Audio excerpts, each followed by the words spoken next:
Então, vamos lá. Tudo bem, turma? Hoje nós vamos falar sobre os princípios morais da vida cristã. Antes de começar essa aula, vamos dar uma pequena passada na aula passada. Nós falamos sobre os preceitos. Dentre os preceitos, nós falamos sobre participar da missa os dias de guarda, domingo e os dias de guarda, a importância, sobre se confessar pelo menos uma vez por ano, sobre comungar pelo menos uma vez por ano, o ideal é que se confesse muito mais vezes e comungue-se muito mais vezes, sobre jejuar e abster-se de carne, quem pode, quem não pode, quando fazer, e sobre a ajuda à igreja, que pode ser financeira, material ou espiritual.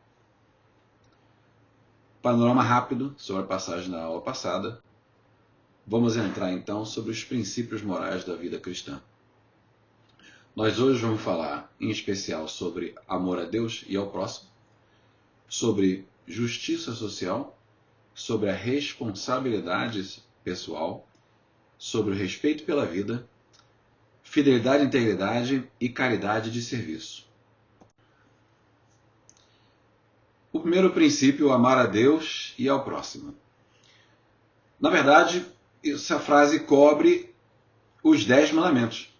Porque a primeira tábua, contendo os primeiros 3 mandamentos, nos ensina como amar a Deus.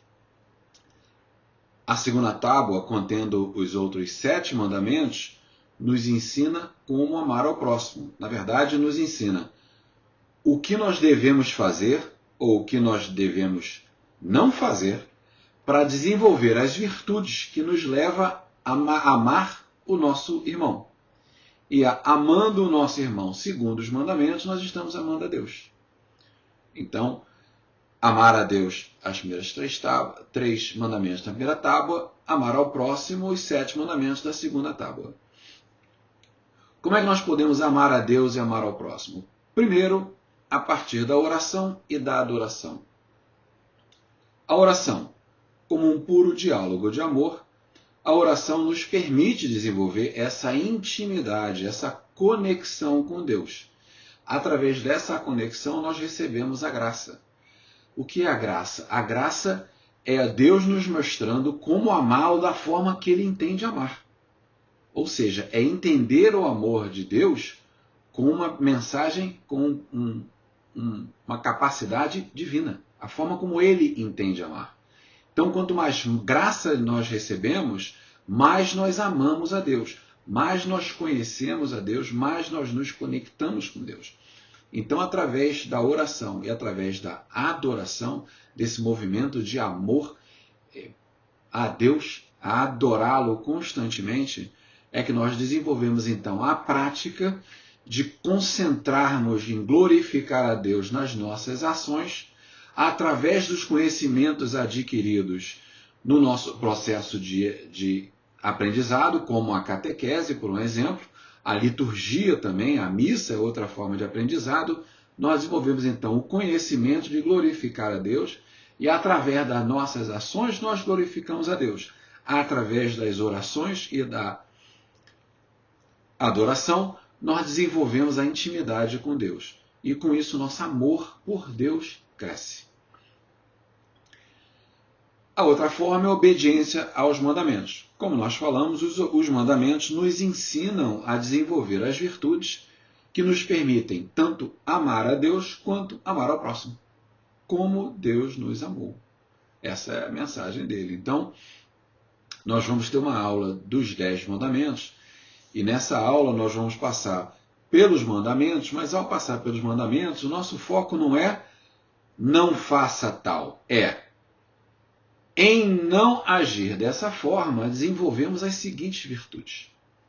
Porque são essas virtudes que nos permitem amar ao próximo.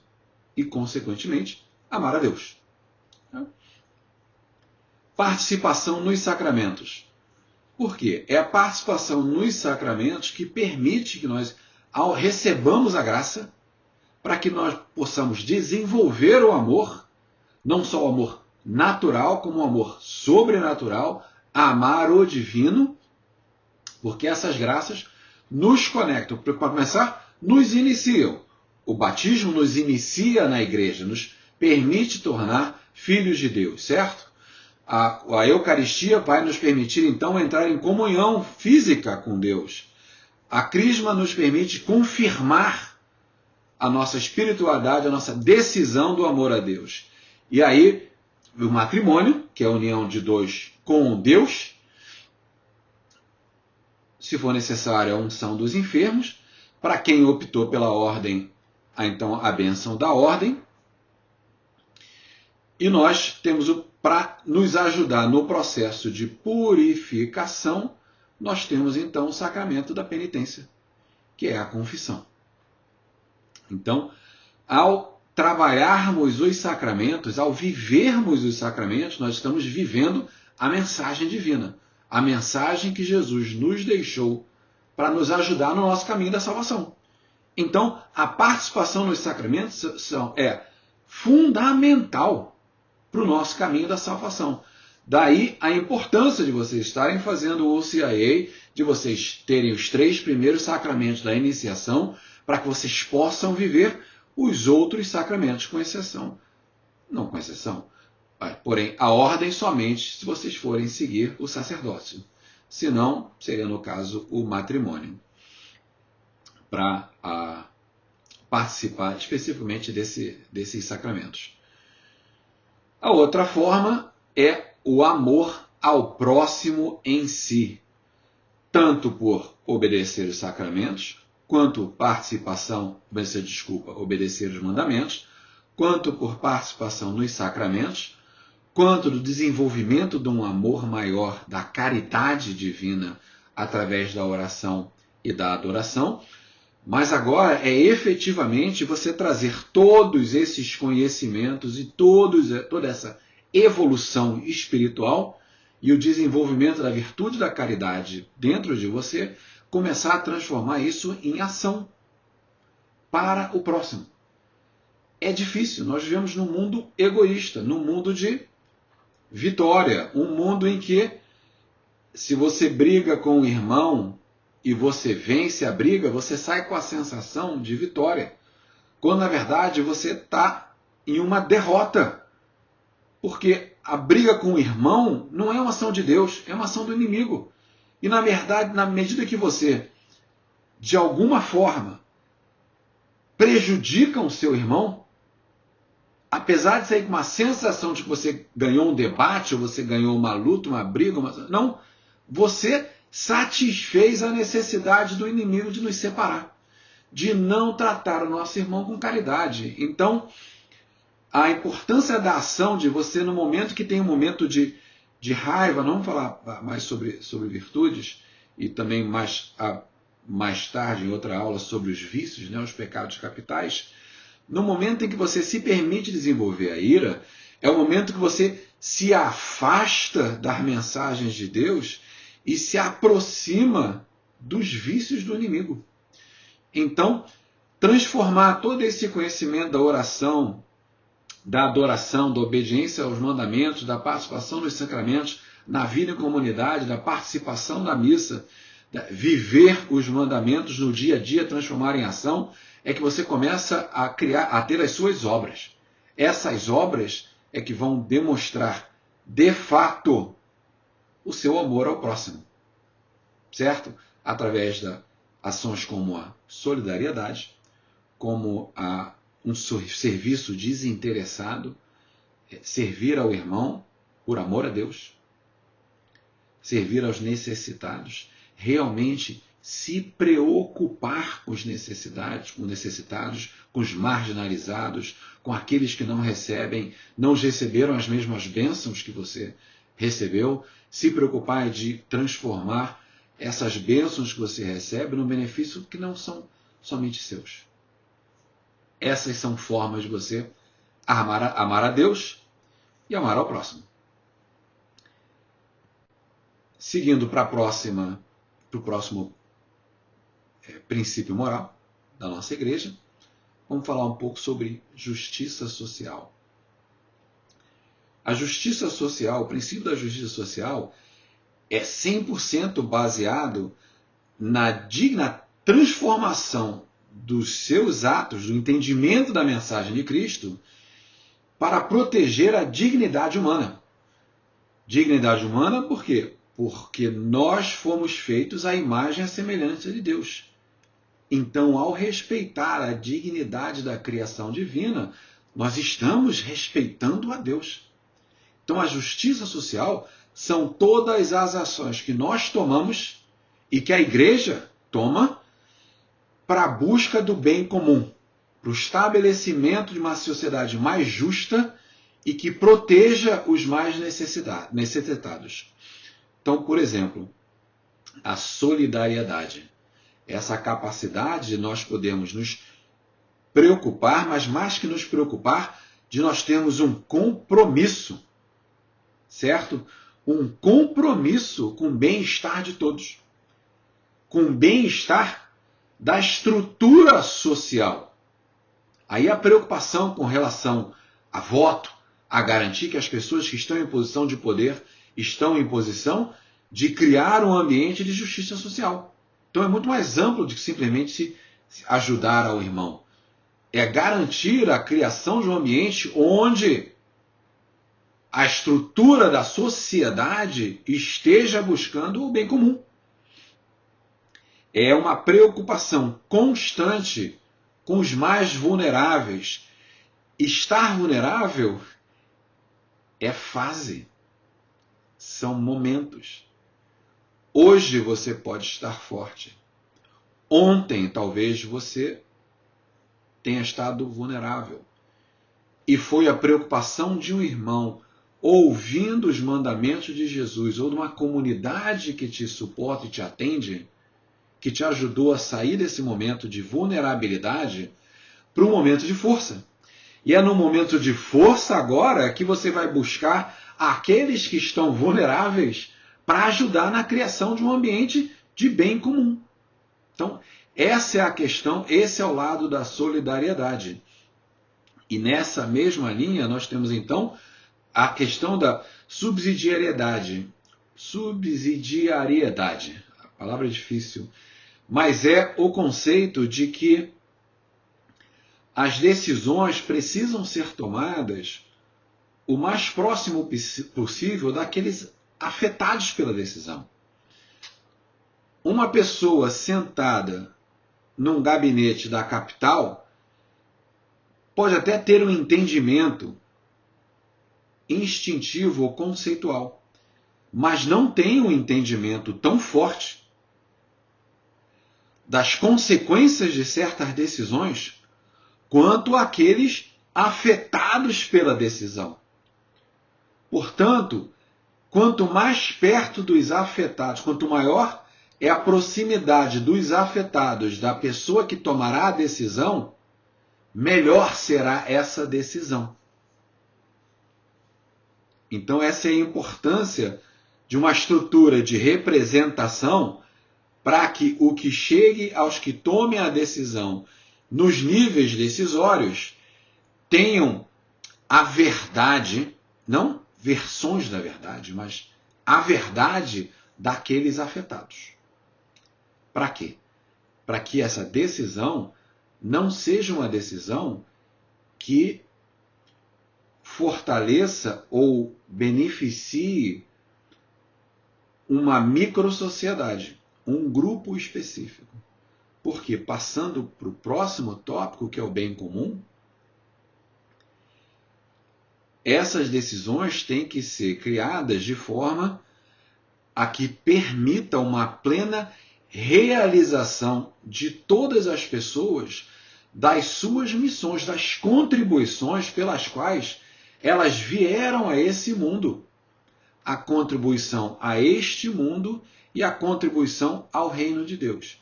Então, provendo um ambiente, uma sociedade de justiça social, nós estamos provendo mecanismos para que as pessoas venham a realizar a sua missão nesse mundo.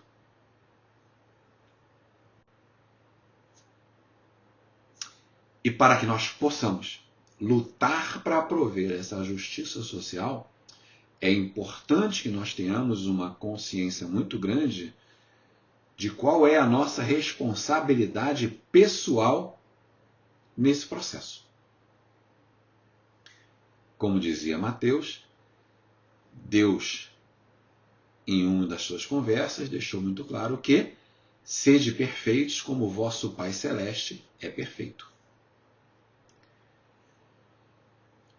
O entendimento dessa responsabilidade social passa por haver prudência por nossa parte.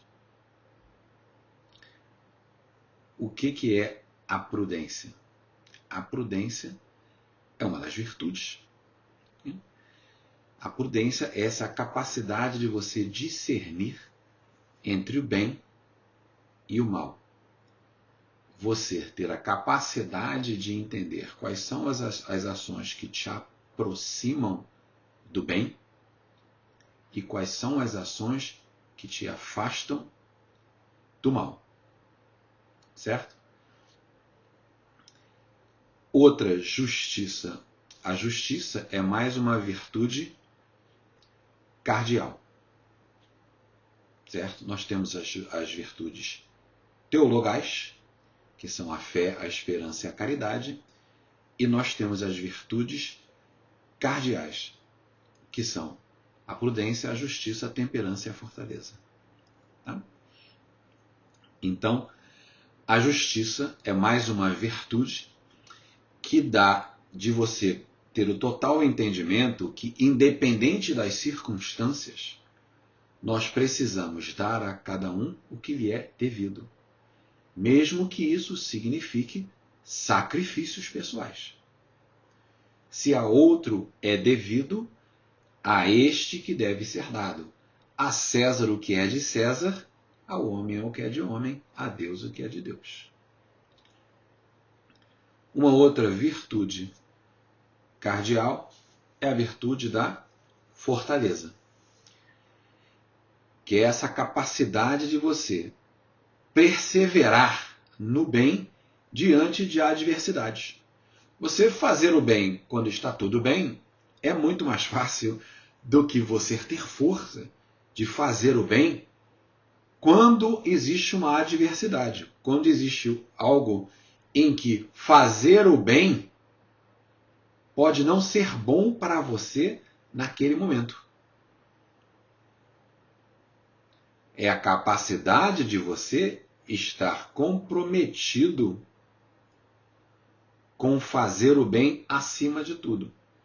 E a fortaleza é a virtude de você ter esta capacidade de perseverar nessa atitude independente das circunstâncias. E a última das virtudes cardeais é a temperança. A temperança é a capacidade de você lutar contra os seus instintos. É lutar contra os seus excessos. É você ter capacidade de lutar por uma vida ordenada através de controlar os seus sentimentos, as suas paixões, os seus desejos desordenados. Na medida que as coisas saem da sua ordem natural, é criado o caos. O caos é um ambiente onde persevera o inimigo, não o amor de Deus. Então, para que não haja o caos, as coisas têm que seguir a sua ordem natural. Portanto, as nossas ações não podem ser desordenadas. Certo? Para que nós tenhamos capacidade de desenvolver essas virtudes cardeais, nós precisamos ser alimentados e desenvolver virtudes teologais, como a fé, a nossa capacidade de acreditar nas Escrituras, em Deus e no que nos foi ensinado, na esperança, que é a nossa força de agir conforme os ensinamentos, na busca de uma vida eterna junto do amor de Deus, e a caridade, que é a transformação do amor de Deus nos transformando em ação, em obras na nossa vida. É a caridade divina nas nossas obras através do amor que Deus nos permite ter. Ou seja, Deus nos usando como instrumentos de amor para que nós tenhamos obras de caridade. obras de amor. Partindo para o próximo princípio da nossa vida, no princípio moral da nossa vida cristã, temos então o respeito à vida. E quando eu digo respeito à vida, é respeito à vida desde a sua concepção à sua morte natural. Morte natural, lembra? Quinto mandamento, não matarás. Ou seja, como católicos, não pode haver dúvidas em nosso coração de que nós rejeitamos o aborto. O aborto é assassinato. É matar.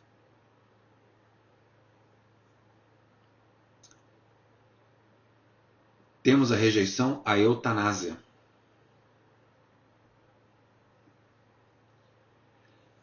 Nós conversamos sobre oferecer a dor. Oferecer o sacrifício pela salvação da alma, das almas do purgatório. Então, cometer a eutanásia é não permitir que uma pessoa possa, é não respeitar a dignidade do doente, oferecendo que ele possa oferecer isso e buscar ainda a vida.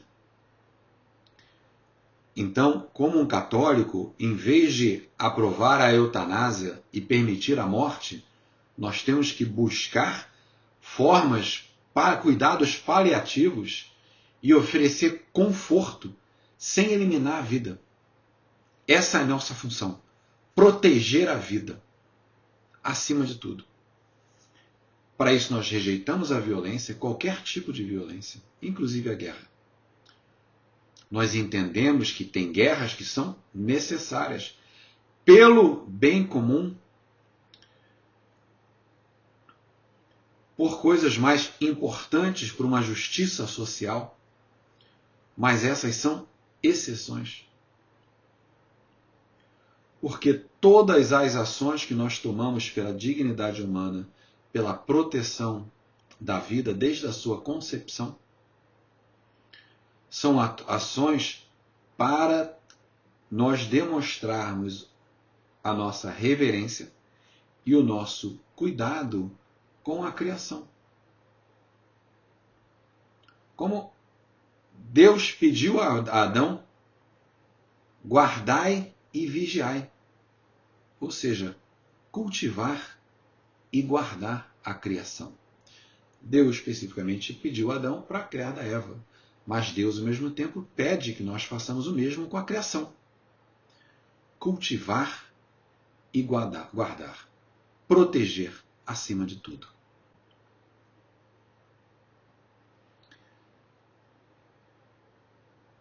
Parte dos princípios morais passa por como nós tratamos a sociedade e as pessoas amadas. É importante, aqui nós vamos falar sobre fidelidade e integridade. Fidelidade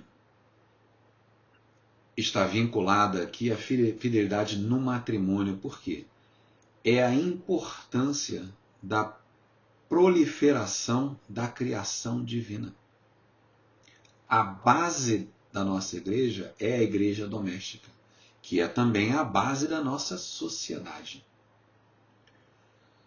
A igreja de Cristo, o corpo místico de Cristo, se transforma numa igreja doméstica a partir da oferenda de um casal de suas vidas a Cristo. No momento em que o casal se oferece a Cristo no sacramento do matrimônio, eles estabelecem uma nova igreja, a igreja divina. Daí a importância de fidelidade e integridade dentro do casal, porque a sua esposa ou seu esposo é para você Cristo. Porque vocês dois se casaram com Cristo no matrimônio. Esse é o sacramento do matrimônio. Então, na medida em que você for brigar com sua esposa ou com seu marido, lembra que você está brigando com Cristo. Porque uma ação de qualquer tipo de agressão contra a santidade do matrimônio é uma agressão contra o compromisso que os dois tiveram com Cristo no sacramento do matrimônio. Daí a importância da fidelidade. E essa fidelidade dentro do matrimônio, de forma que Deus uniu, o homem não separa. E através de um processo da vida íntima de um casal, sem a tentativa de evitar nascimento, que é assassinato, que vai contra o princípio que nós acabamos de falar e contra o quinto mandamento, pode-se então dar continuidade à proliferação da criação divina através dos filhos. Filhos estes sendo criados dentro da igreja doméstica, para que eles possam, no momento que adquiram consciência das suas ações, passarem a fazer parte da igreja de Cristo, da comunidade de Cristo, do corpo místico de Cristo e visível na Terra. Então essa é a evolução das nossas crianças. Entrando na área da razão, uma catequese, uma primeira comunhão, o batismo inicialmente, uma primeira comunhão, uma crisma, uma vida em sociedade na comunidade de Cristo. Então, nesse processo é fundamental que haja fidelidade e integridade dentro do matrimônio, mas veja bem, a sua igreja doméstica interage, é ajudada e ajuda outras igrejas domésticas. Daí a importância da integridade nas suas ações junto aos outros. Então, por exemplo, é o 8º mandamento, não levantarás falso testemunho. Não fará nada que vá contra a honra e a integridade dos nossos irmãos, das nossas irmãs, das outras igrejas domésticas que podem estar no momento mais forte ou no momento mais fraco que a sua igreja doméstica. Então, esse é o momento de que você possa, através das suas ações, através do seu testemunho de vida, da forma como a sua igreja interage com a comunidade, com a igreja mística, da forma como vocês interagem com as outras pessoas da comunidade, dando testemunho através das suas ações de como deve agir um filho de Deus que segue os ensinamentos da igreja, demonstrando nas suas ações, no seu respeito à sua família e aos outros, como agir com fidelidade e integridade a Deus, a nós, aos nossos e aos próximos.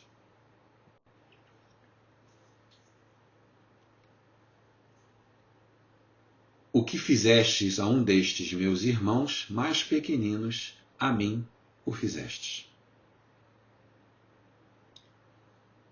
Como um último princípio moral, eu gostaria de falar sobre caridade e serviço. Durante toda a aula de hoje eu bati muito na tecla de cuidar da dignidade humana, cuidar da criação humana, agir com obras. E é aqui então que entra caridade e serviço. Transformar o amor que cresce dentro de nós, através da nossa vida de adoração, de louvor, de oração, transformar esse crescimento do amor divino em nós em ações através de obras de caridade. Nós falamos na aula passada sobre uma forma de suportar e ajudar a igreja, é material. Esse material seriam doações, é tempo também, é talento. Então, essas são as obras de caridade, para que possamos, então, ter a atenção e ajudar aqueles mais necessitados, os marginalizados, os que não receberam tantas bênçãos, os que até vivem num momento de desesperança. E é através das nossas ações, da ação de caridades, da atenção aos pobres, da participação em ações sociais, é que nós podemos mostrar as nossas ações, as nossas crenças, que levaram a que nós possamos viver dentro de uma vida de esperança e para que nós sejamos testemunho. E o nosso testemunho levar as pessoas mais necessitadas a buscarem também a verdade.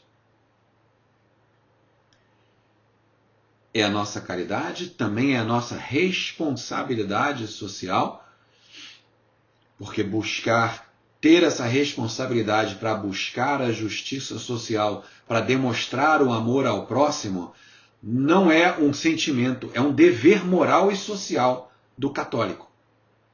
Não só nosso, mas também da igreja. Tudo o que eu falei se aplica também à igreja. Mas veja bem, a igreja é quem está nos ensinando esses princípios morais.